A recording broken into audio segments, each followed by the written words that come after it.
E também tem destaque chegando com a nossa correspondente para a América Latina, Luciana Tadeu.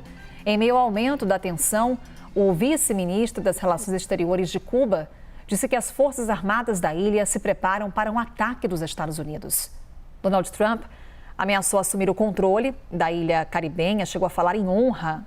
Luciana Tadeu traz mais informações para a gente. Durante o fim de semana, reportávamos para quem está nos acompanhando a situação caótica em Cuba, mais um apagão, o segundo em menos de uma semana. O que temos de informações atualizadas nessa segunda-feira, Luciana? Bom dia.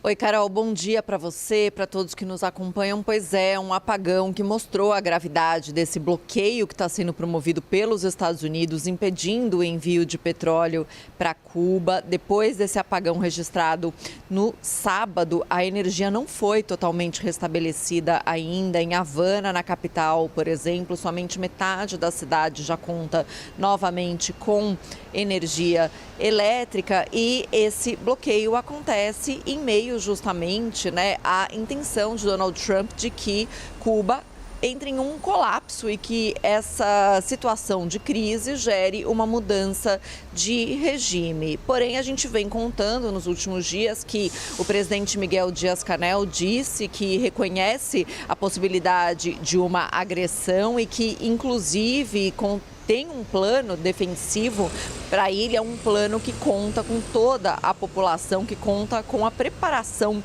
de toda a população para defender a ilha no caso de algum tipo de agressão. E agora o vice-ministro de Relações Exteriores de Cuba, Carlos Fernando de Cossío, disse numa entrevista para a TV NBC que as Forças Armadas do país sempre estiveram preparadas e, de fato, estão se preparando para a possibilidade de uma agressão militar.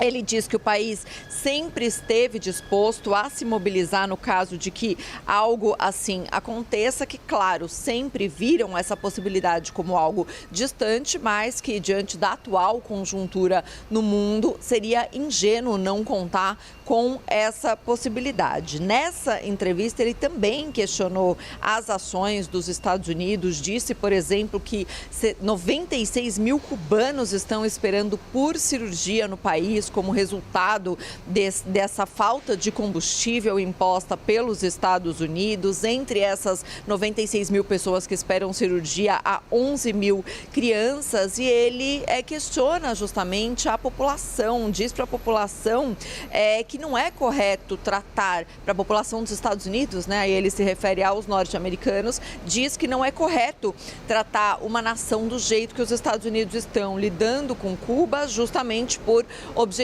políticos, que, segundo ele, é o que existe por trás desse bloqueio imposto pelos Estados Unidos. Lembrando que a Venezuela era o principal fornecedor de petróleo para Cuba após a captura de Nicolás Maduro em 3 de janeiro.